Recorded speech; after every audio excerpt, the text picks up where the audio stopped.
Bismillahirrahmanirrahim. Assalamualaikum warahmatullahi wabarakatuh. Syukur alhamdulillah kita bisa berjumpa lagi di channel ini. Sholawat dan salam selalu dan tetap tercurahkan kepada junjungan kita Nabi besar Muhammad sallallahu alaihi wasallam. Allahumma sholli ala sayyidina Muhammad wa ala ali sayyidina Muhammad. Harapan dan doa saya semoga saudaraku semuanya selalu diberikan kesehatan, dilapangkan rezekinya, diampuni dosa-dosanya, dan dipanjangkan umurnya. Amin ya rabbal alamin. Sahabat beriman yang dirahmati Allah, cita-cita terbesar setiap umat muslim pastilah ingin meninggal dalam keadaan husnul khotimah. Dalam Islam, husnul khotimah berarti kondisi di mana manusia meninggal dalam keadaan terbaik dan memperoleh kemuliaan di sisi Allah Subhanahu wa Ta'ala. Umumnya, mereka adalah orang-orang yang beriman serta bertakwa kepada Allah. Kehidupan dalam kubur memang rahasia Allah Azza wa Jalla. Tidak ada seorang pun yang dapat mengetahuinya. Namun kita bisa melihat dari cara manusia itu meninggal dunia. Orang-orang baik akan meninggal dalam keadaan baik, yaitu husnul khotimah, dan dijauhkan dari azab kubur. Sedangkan orang-orang yang buruk meninggal secara buruk, yaitu su'ul khotimah. Sahabat beriman, berikut ini adalah beberapa tanda-tanda orang yang meninggal dalam keadaan husnul khotimah berdasarkan dalil-dalil Al-Quran dan hadis. Yang pertama adalah orang yang meninggal dengan mengucapkan kalimat syahadat, La ilaha illallah. Rasulullah Shallallahu Alaihi Wasallam bersabda, barang siapa yang akhir perkataannya adalah La ilaha illallah, maka dia akan masuk surga. Hadis riwayat Imam Abu Dawud. Lalu yang kedua adalah orang yang meninggal pada malam Jumat atau hari Jumat.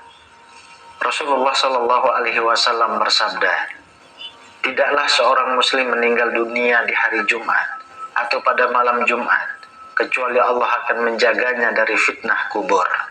Hadis riwayat Imam Ahmad dan Imam Tirmizi. Dari Ibnu Buraidah dari ayahnya, bahwa ia berada di Khurasan. Ia menjenguk saudaranya yang sakit. Ia menemuinya tengah sekarat dan dahinya berkeringat. Ia berkata, Allahu Akbar. Aku mendengar Rasulullah Shallallahu Alaihi Wasallam bersabda, orang mukmin meninggal dunia dengan mengeluarkan keringat di dahinya. Hadis riwayat Imam Ahmad. Lalu yang keempat adalah orang yang meninggal dalam keadaan sakit perut, gangguan lambung, ginjal, usus, dan sebagainya yang ada di sekitaran perut. Rasulullah Shallallahu Alaihi Wasallam bersabda, barang siapa yang mati karena sakit perut, maka dia adalah syahid. Hadis riwayat Imam Muslim. Yang kelima adalah wanita yang meninggal saat melahirkan bayinya. Rasulullah Shallallahu Alaihi Wasallam bersabda, terbunuhnya seorang muslim terhitung syahid. Kematian karena wabah taun terhitung syahid. Kematian karena sakit perut terhitung syahid. Kematian karena tenggelam terhitung syahid. Dan seorang wanita yang mati karena melahirkan anaknya terhitung syahid. Hadis riwayat Imam Ahmad. Yang keenam, orang yang meninggal karena wabah penyakit taun.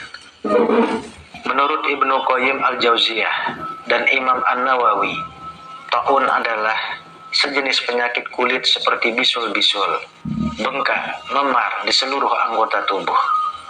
Rasulullah Shallallahu Alaihi Wasallam bersabda, siapa yang mati karena wabah penyakit taun, dia syahid. Hadis riwayat Imam Muslim. Yang ketujuh adalah orang yang meninggal karena mempertahankan hartanya.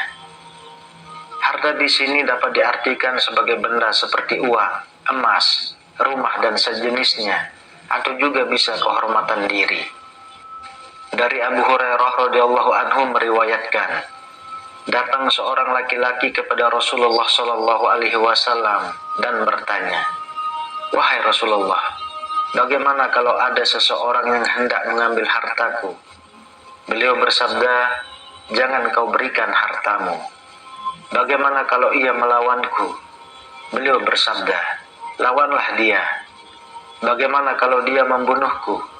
Beliau bersabda, engkau syahid. Bagaimana kalau aku membunuhnya? Beliau bersabda, dia ada di neraka. Hadis riwayat Imam Muslim. Yang kedelapan adalah orang yang meninggal karena mempertahankan keluarganya. Nabi bersabda, barang siapa yang terbunuh karena mempertahankan hartanya, maka dia syahid. Barang siapa yang terbunuh karena mempertahankan agamanya, maka dia syahid. Dan barang siapa yang terbunuh karena mempertahankan nyawanya, maka dia syahid. Dan barang siapa yang terbunuh karena mempertahankan keluarganya, maka dia syahid. Hadis riwayat Imam Tirmizi. Yang kesembilan, orang yang meninggal setelah menjalankan amal soleh.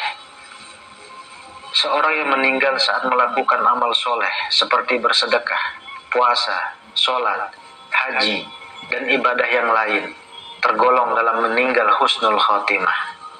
Rasulullah Shallallahu Alaihi Wasallam bersabda, barang siapa yang mengucapkan La ilaha illallah, mengharapkan Allah, lalu wafat setelah mengucapkannya, maka dia masuk surga.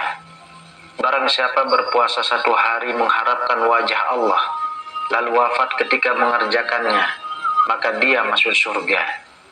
Barang siapa yang bersedekah dengan 1 sedekah, mengharapkan wajah Allah, lalu wafat ketika mengerjakannya, maka dia masuk surga.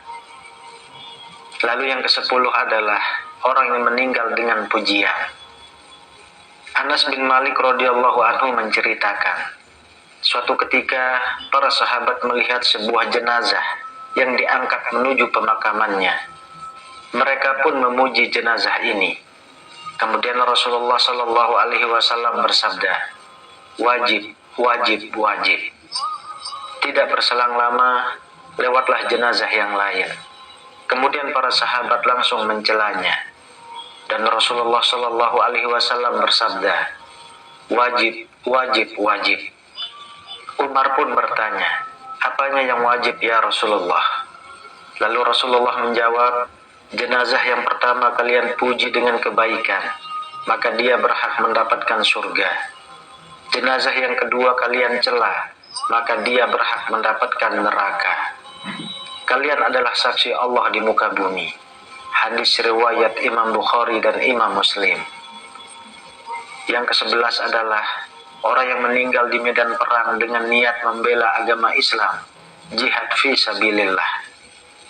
Allah Subhanahu wa taala berfirman, orang-orang yang telah terbunuh sebagai syuhada dalam perang fi sabilillah, janganlah dikira mereka mati sebagaimana anggapan orang-orang munafik, tetapi mereka masih hidup di sisi Allah, mendapat rezeki dan nikmat yang berlimpah.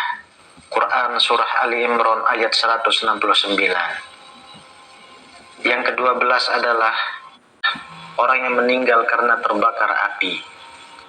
Dari Jabir bin Atid radhiyallahu anhu, Rasulullah Shallallahu Alaihi Wasallam bersabda, selain yang terbunuh di jalan Allah mati syahid, ada 7. Mati karena ta'un syahid, mati karena tenggelam syahid, mati karena sakit tulang rusuk syahid, mati karena sakit perut syahid, mati karena terbakar syahid, mati karena tertimpa benda keras syahid, wanita yang mati karena melahirkan syahid. Hadis riwayat Imam Abu Daud. Yang ke-13 adalah orang yang meninggal karena tenggelam. Dari Abu Hurairah radhiyallahu anhu meriwayatkan bahwa Rasulullah Shallallahu Alaihi Wasallam bersabda, orang yang mati syahid itu ada 5. Orang yang meninggal karena penyakit taun, sakit perut, tenggelam, orang yang kejatuhan bangunan atau tebing dan meninggal di jalan Allah. Hadis riwayat Imam Bukhari. Lalu yang ke-14 adalah orang yang meninggal sebab kejatuhan bangunan atau jatuh dari tebing. Dari Abu Hurairah radhiyallahu anhu meriwayatkan bahwa Rasulullah Shallallahu Alaihi Wasallam bersabda, orang yang mati syahid itu ada 5. Orang yang meninggal karena penyakit taun, sakit perut, tenggelam, orang yang kejatuhan bangunan atau tebing dan meninggal di jalan Allah. Hadis riwayat Imam Bukhari. Kemudian yang ke-15 adalah orang yang meninggal dengan wajah tanpa ketakutan. Orang-orang mukmin yang gemar melakukan amal soleh semasa hidupnya, maka mereka tidak akan takut menghadapi kematian. Sebaliknya, mereka justru berharap akan kematian agar segera bertemu dengan Rabb semesta alam. Umumnya, orang-orang tersebut akan meninggal dengan wajah berseri-seri. Dari Anas bin Malik radhiyallahu anhu bahwa Nabi Shallallahu alaihi wasallam bersabda, "Barang siapa yang senang bertemu dengan Allah, maka Allah senang bertemu dengannya. Dan barang siapa yang tidak senang bertemu dengan Allah, maka Allah tidak senang bertemu dengannya." Sahabat beriman yang dirahmati Allah, itulah 15 ciri-ciri orang meninggal dalam keadaan husnul khatimah. Semoga kita semua kelak meninggal dalam keadaan yang baik, yaitu meninggal dalam keadaan husnul khatimah. Amin ya rabbal alamin. Wallahu a'lam bishawab. Demikian yang bisa saya bagikan. Semoga bermanfaat untuk kita semua. Assalamualaikum warahmatullahi wabarakatuh.